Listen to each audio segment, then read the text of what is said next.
Hello everyone, my name is Kritika and welcome to Kapoor classes. आज हम कुछ बहुत इंपॉर्टेंट सी लेटर से स्टार्ट होने वाले ईडियम्स करने जा रहे हैं। तो आज के जो हमारे ईडियम्स हैं जिनके हम मीनिंग देखेंगे, उनका सेंटेंस में यूज़ देखेंगे, वो है count on, cat got your tongue, chill the marrow, cutting edge and chill the bone. ये ऐसे कुछ ईडियम्स एंड फ्रेजेज हैं जिनका मतलब आपको पता होना चाहिए और इनको आप डे टू डे लाइफ अपने सेंटेंस में यूज़ करके किसी और को कंफ्यूज कर सकते हो कि आप क्या कह रहे हो। सोचो आप कोई ऐसा सेंटेंस कह देते हो जहाँ पे आप यूज़ कर लेते हो इनमें से कोई भी ईडियम और सामने वाले को उसका मतलब नहीं पता है, तो वो कंफ्यूज हो जाएगा ऑब्वियसली, राइट। चलो ज़्यादा टाइम नहीं लेते और स्टार्ट करते हैं आज की वीडियो ईडियम्स एंड फ्रेजेस पे, जो कि सी लेटर से स्टार्ट हो रहे हैं और बहुत ज़्यादा ही इंपॉर्टेंट ईडियम्स हैं। आज का पहला ईडियम है हमारे पास काउंट ऑन। काउंट ऑन देखो, अब यहाँ पे अगर हम ये इमेज देखते हैं तो इस इमेज में आपको क्या दिखाई दे रहा है कि वो एक के सिर पे दूसरा जो है मीनियन चढ़ा हुआ है ना। अब किसी पे काउंट ऑन करने का मतलब होता है कि आप किसी पे भरोसा कर सकते हो। अगर मैं कहती हूँ you can count on me, इसका मतलब है कि आप मुझ पे भरोसा कर सकते हो। कोई अगर आपको अपना सीक्रेट बताता है या कहता है कि ये बात किसी को मत कहना, मैं तुम्हें एक बात बताना चाहता हूँ, तो आप उसे कह सकते हो you can count on me, मतलब कि तुम मुझ पे भरोसा कर सकते हो। एग्जाम्पल देख लेते हैं। एग्जाम्पल है you can always count on your mom to give you good advice. तो तुम हमेशा अपनी मॉम पे भरोसा कर सकते हो कि वो तुम्हें जो भी एडवाइस देंगी वो कैसी होगी, बिल्कुल सही एडवाइस होगी। सेकेंड ईडियम है कैट गॉट योर टंग। अच्छा, अगर क्या होगा, अगर if cat got your tongue, अगर सच में बिल्ली ने आपकी जुबान पकड़ ली तो इसका क्या होगा, फिर आप बोल नहीं पाओगे, राइट। क्योंकि जब हम बोलते हैं हमें अपनी जीभ की, अपनी टंग की ज़रूरत होती है ना।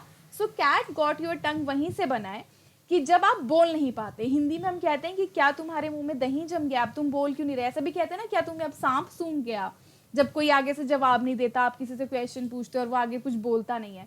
तो इंग्लिश में हम उसे कैसे यूज करते हैं, कैट गॉट योर टंग। तो इसका एग्जाम्पल देख लेते हैं, सिंपल है, स्पीक अप बॉय और कैट गॉट योर टंग। बोलो लड़के, क्या हुआ, अब बिल्ली ने तुम्हारी जुबान पकड़ ली, अब क्या तुम्हारे मुंह में दही जम गया। नेक्स्ट है हमारे पास कोल्ड हार्टेड। कोल्ड हार्टेड हम उस इंसान को कहते हैं, अब देखो किसी का दिल अगर ऐसे आइस का बना हुआ है, जमा हुआ दिल है, मतलब सॉफ्ट नहीं है।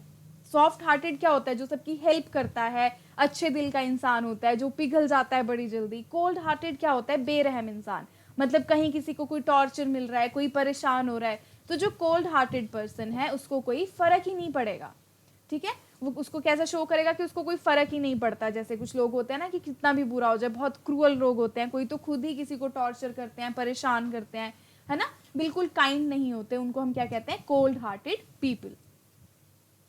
नेक्स्ट है chill the bone. Chill the bone मतलब सोचो कि हड्डियों तक ठंड हो जाना, मतलब इतनी ज़्यादा, अगर हम यहाँ इमेज देखें तो कितनी ज़्यादा बर्फ़ पड़ी हुई है ना, यहाँ आप नीचे देख सकते हो इमेज में। तो इतनी ज़्यादा सर्दी हो जाना कि आप कहते हो ना हड्डियों तक ठंडी हवा जा रही है, तो आपकी हड्डियाँ भी बिल्कुल ठंडी हो जाती है ठंड से, तो उसे हम कहते हैं चिल द बोन। और इसको एक और जगह हम यूज़ कर सकते हैं। क्या होता है, कई बार ऐसे सिचुएशन आती है जहाँ बहुत ज़्यादा डर जाते हो, बहुत ही स्कैरी सा सीन होता है, तो वहाँ भी आप यूज़ करते हो चिल द बोन। क्योंकि तब आप एक जगह, क्या होता है जब हम बहुत ज़्यादा डर जाते हैं, हमारी मूवमेंट नहीं हो पाती, एक जगह हम अकड़ के खड़े हो जाते हैं डर के मारे, मतलब कि हड्डियाँ जम गई, है ना, तो उस सिचुएशन पे भी हम यूज़ कर सकते हैं chill the bone. So she was alone in the house and a prank such as this could give her a chill to the bone। मतलब कि अगर तुम, वो बेचारी अकेली है घर में और तुम उस पर कुछ ऐसा डरावना प्रैंक करोगे तो क्या होगा, वो डर के बहुत ज़्यादा डर जाएगी, ठीक है। इसके बाद नेक्स्ट है cutting edge. Cutting edge I hope आपने बहुत बार सुना होगा, क्योंकि अब फ़ोन आते हैं बहुत सारे, तो उसमें कहते हैं कटिंग एज टेक्नोलॉजी। तो कटिंग एज का मतलब होता है to be among the latest and the best technology. Cutting edge जो सबसे लेटेस्ट और बेस्ट टेक्नोलॉजी के लिए हम यूज़ करते हैं। तो इसी के साथ हमारे आज के जो ईडियम्स है वो कंप्लीट हुए। आई होप आपको आज का जो ये वीडियो था अच्छा लगा होगा, तो प्लीज़ चैनल को सब्सक्राइब ज़रूर करना, वीडियो को लाइक करना और ज़्यादा से ज़्यादा शेयर करना। कमेंट सेक्शन में ज़रूर रेटिंग्स देना, बताना कैसा लगा आपको आज का वीडियो। मिलते हैं हमारे नेक्स्ट लेक्चर में, तब तक के लिए thank you and good bye.